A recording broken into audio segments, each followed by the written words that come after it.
So today we're going to be making this shelving unit with these drawers in here and this area here where you can put like spices and things like that. Very nice. And bottles. And what's really cool about this is it's got hidden dovetails, is it? I think, yeah, they're hidden dovetails. All around it, and then... Secret dovetails, I think some people call them. Yeah. And then here, you've got a housing joint. Yeah. Or half housing joint, because you can't see it on the other side. So it's a stopped housing, yes. Good, Yeah. good. And then there we've got another dovetail. Yeah. And then there's that a lap. Oh, that's a full width one, isn't it? Oh, so that's... Housing joint. I think that may be a half, because you can't see it on the other side either. Yeah, you're right. Turn it around. No. You're right. So it's a full width but stopped housing joint. Yeah, good. So it's quite good for just some practice on different joints and things like that. Because there's a lot of variations of joints. There's even some miters there. Oh yeah, there is. Yeah. Very clever. Yes, this was made as an example by an excellent craftsman. Do you remember Jerry? Yeah. Excellent. Okay, right. These are the tools. These are the tools. Okay, go through them, Jake. So bench hook, vice, or woodworking vice, mallet, tenon saw, tape measure, 6mm chisel, is that? I think it's 6. Yeah, 6 That's mil. a 10. Pencil, rubber, ruler, tri-square, mini tri-square, and a dovetail square. And how do you know it's a dovetail square? Because it's got that weird angle on it. So oh, yes. Can you see that? 9 degrees or 12 degrees can vary. Yeah. Okay, that was a fixed one, isn't it? Yeah. Aren't they sweet, those little things? And what's this here? Ah, that's the design. One of the most important parts of a project. Oh, right. And you're going to follow something along these lines. Well, that gives the viewers a little bit of an idea of sizes. So that's quite useful. I'll keep that there. Okay, right. So look forward to this. And what do you need to make this project? You just need a few bits of wood, just like long bits, really. Yeah, and that's what type of wood is that? I think it's pine, yellow pine, something like that. Okay. Something very sustainable. So Jake, material-wise, what are we using? So this is yellow pine or some sort of pine. Yeah. Soft wood that's sustainable. Great. And to measure it, I mean, the dimensions of it, it's around about 70mm wide. Yeah. And what looks like about 15mm thick. Okay. And lengthwise or widthwise on the actual project? Oh, if I come back, I can... So on this top part, it's about 325mm. Okay. And then on this part where it sticks out slightly, it's about 335, I think. Yeah, something like that. And the overall height, roughly? Just give them an idea. The overall height and the highest point is 420 -ish. Okay. Well, it gives them an idea, and of course the viewers can make the sizes depending on what they want to store, I suppose. Yeah. But I think it's a really good sort of second level project, really. This is not beginner's level, this is beyond that. But a really good little project, perhaps for the kitchen, and it can be adapted for a bedroom, hold different things. Yes, the dovetail joints are particularly challenging, I think. Just pull out that drawer again. That's quite a challenge. Secret ones or the hidden ones. Yeah, that's quite difficult. So we could adapt that design if we wanted to. And there's the design there. Okay. Right, I look forward to this, Jake, with you. And you're going to be making the whole thing, I hear. Yeah. Great. That's good stuff. Right-ho, guys. Catch you later. Okay, Jake. So, stage 1, what is it? So stage 1 is just to check my markings out, or in your case, do the markings out.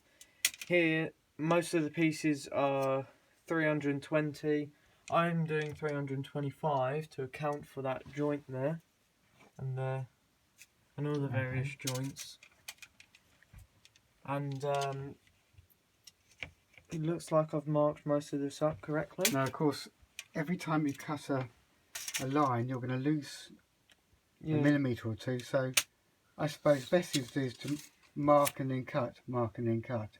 Or or you could mark it all up, measure it, and then cut it, and then just double check your measurement. Okay, right, well, But either way works. Okay, no, So I guess first thing is to cut this. we're doing a bit of cycling today. The old cycling gloves. Get rid of those, haven't we? So we've just got the tenon saw here. Got the bench hook. Got the vise. Tighten that down. And then. Now this is quite tricky for the younger viewers, so show them how you start. So, when using the bench hook, I like to put the saw flush against this, and then I put my finger there, not on the blade, on this part where the blade isn't, and that's just to kind of guide it. And I just put very minimal pressure on it. And how do you know it's vertical? Because that's where a lot of well, I students tend to start, go wrong. and then I just kind of look at it and do it by eye, but you can do it mechanically, which is getting a tri-square, and you do it that way. That's tricky. Okay. So, yeah. All right. Well, we'll get this all cut up and come back to the viewers with the various edges cut. And you'll check it with a square every now and again, I presume. Yeah, every single time. Where's the tri-square? Oh, there. Okay. Yeah. Right, off we go then, Jake. Hi, Jake. I'm just coming to see how you're doing. It's freezing tonight in the shed. Well, We've got the heater going. Yeah. Where's the heater gone? Where is it's it? right here. Oh, yeah, I see. You're cheating, using up all my energy. Well, it's unplugged now. Right. Yeah, well, I've just started designing my F1 car. Oh, nice one. Oh, wait, sorry, this isn't the video. Oh, no, we're doing this. This? Oh, yes, sorry, we're doing this. Hey, sorry, forgot what we were making. Yeah, we're making this storage unit. So, and you were talking about your little car. Yeah, well, we'll go back to that later. Yeah, I would. Where did you get the idea for that then? I got the idea from this car, which you made for me a couple of years ago. So Yeah, about 5 or 6 years ago. yeah, and then I thought, well, if I could make an F1 car. So. Well, you were only, what, 6 then, weren't you? Yeah. 6 or 7? Anyway, Right. back with the project. Right, the project. Okay, let's focus again. So I've just cut up all the timber Yeah. to size, so it's all shorter than it used to be. And the next thing to do is, I guess, start cutting out the joints. I think so. Would it be? So we'll mark out the joints, and we'll show them how skillful you are. Okay. Or aren't. Okay, I like the car though. Great. Yeah. How's it going, Jake? You see you're doing a bit of rubbing out. Well, I've marked up everything, and this is the front edge, and these are symmetrical there, there. Oh yeah, that's a good as idea. you can see. And you mark them together. Clever. Yeah. And that's half depth, I can see. Yeah. So they are symmetrical in every way. Good. Mhm. And I noticed they're not the thin joints we discussed earlier. They're the half size lap joints. Yeah. They're full width. Just show the viewers why we've done that. It's because it'll be quite difficult to do the half lapped joint, is it? So show me the example, and we'll just that there. Okay, that joint there would be particularly challenging for the younger viewers. So we're going to do a full width joint there for all of them, and we're coming in from the timber slightly lower here, aren't we? So it doesn't just break off that edge here. That one is near the edge though. Yeah. We have to be very careful there. But this one I can see is well away, so this part shouldn't break off easy. So Should. half width there. Jake's marked that up very carefully, I can see. Right, do you want to just show the viewers the first cuts you're going to make? Yeah, so Just to start us off. on this one you've already done it. You've cut down that line, but you haven't gone past that line. No. Done that on both sides, and then what I'll do is I'll cut on the middle, so it's easier to chisel out. Let's just move that away. Yeah. Okay, off you go.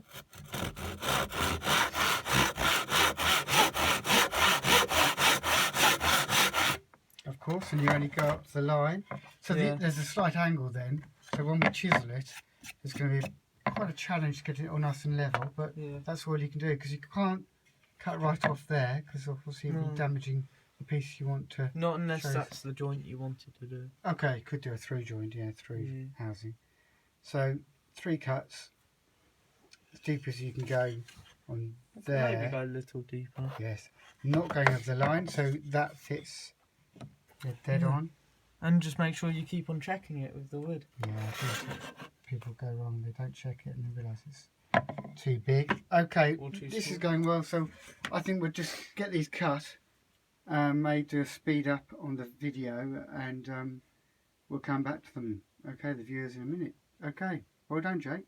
Right, Jake. So the chiselling looks a bit tricky to me. Well, what You've I've got done is I've just clamped it in the vise to make it easier.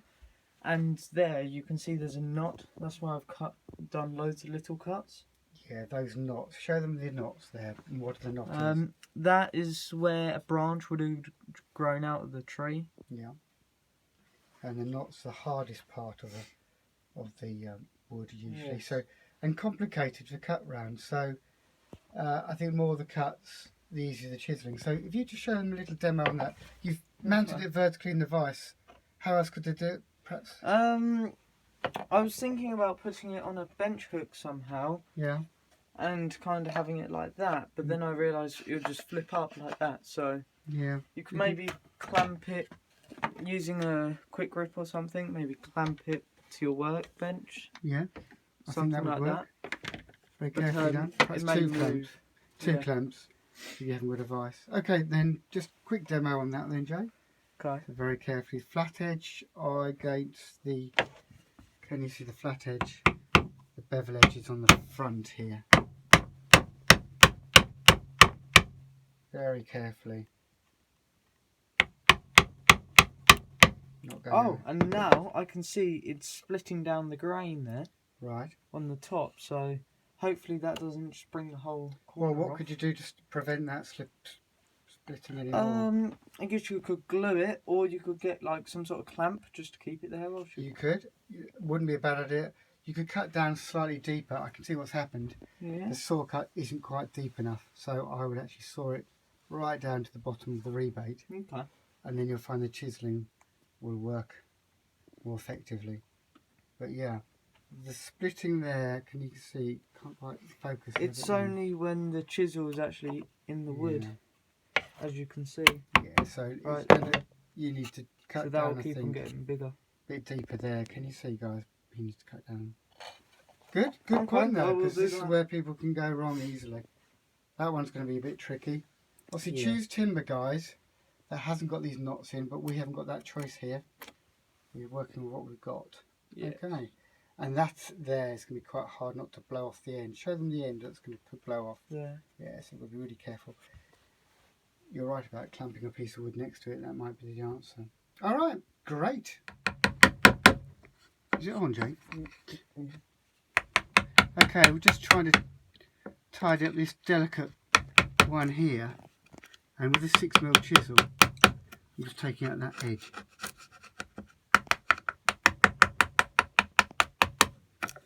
Quite difficult this, because you've got this knot.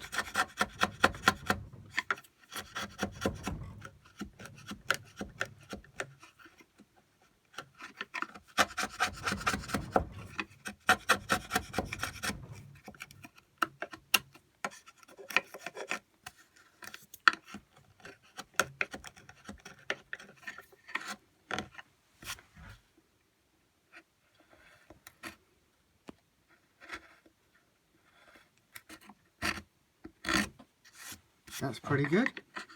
You can use the chisel on its side. Just carefully get that depth. And you can see. No, it's a very tight fit. That's just what we want. Okay? And we'll cut that to size. So it'll be a stopped housing joint. Yeah. That one's good, Jake, you've done. And if you come back, I can see that's going to be good. Yeah. 2 of those, half the job done. Well done. Okay, Jake, looking at the design, things seem to be going quite well. Yes, they are actually. Here, we've cut all of them to length, and I'm using a quick grip to keep them all in line. And then I can just mark out And that that piece there, which is going to fit in there. Oh, that's the goes hidden over part. there. Yeah, that's the part. Okay, to take one off out of the clamp so the viewers sort of understand what's going on. So it's going to be like that, and then It moved too quickly then, yeah. That's it. so that's the bit that will go over there. So it'll be like that. And show the end then, that's the piece you're cutting off. Yeah. Oh, okay, I get it. Now, there's also something I mentioned about this symmetry here. Ah, yes. What so did I say? it's easy to get quite confused. So if you just have it like this way round, suddenly they're not the same. No. But like if you turn it the other way round, then they're the same. So it's easy to get confused, and you've got to make sure you label up your work properly. I think what you're saying is they've got to work in symmetry in that direction, haven't they? Yeah. Yeah, I understand now. I can see how sort of students and shed hackers could get that easily wrong. Okay, right, so one to bear in mind, guys, how the symmetry works between. Can you see, if that's turned over, it has to work in symmetry in that direction there. Quite hard, bit of dust on it. So these parts are in line here. The stopped housing parts are fit together. Yeah. Right, and we'll cut out the ends here. And then we'll cut up that as well. And cut out those. And then actually, then that is the frame completed, apart from the dovetail rail at the back. Yeah. Okay, I think this will do for clip number 1, and clip number 2 maybe the gluing together, the dovetail joint at the back, and the rail, and maybe the mitering, and then perhaps the top detail, and possibly a little bit on the drawers. Yeah. Which are optional, of course. I think that's a good first clip, though. Okay, right. Let's leave it at that then. What do you think, Jake? I think it's going to look good. Thank you. Right, Jake, we're nearly at the end of this first clip, so you're going to place those in there. Yes. This is the first fit. See if things sort of look right. And that rebreaks in it. That's good. It's going to go in there. Another stop. Now this is another part where we got confused. We thought we'd marked it out wrong, but we hadn't. Those are in the right place, and then they will go there. Okay, like I can see that looking at an angle. That is, yes. yeah. Obviously it's on its side there, but that's great, brilliant. Yeah. Okay, we're finished there, and we'll come back to the other cuts and the final assembly, and possibly, as I say, The gluing, the I gluing, yeah, the assembly. It's good, brilliant.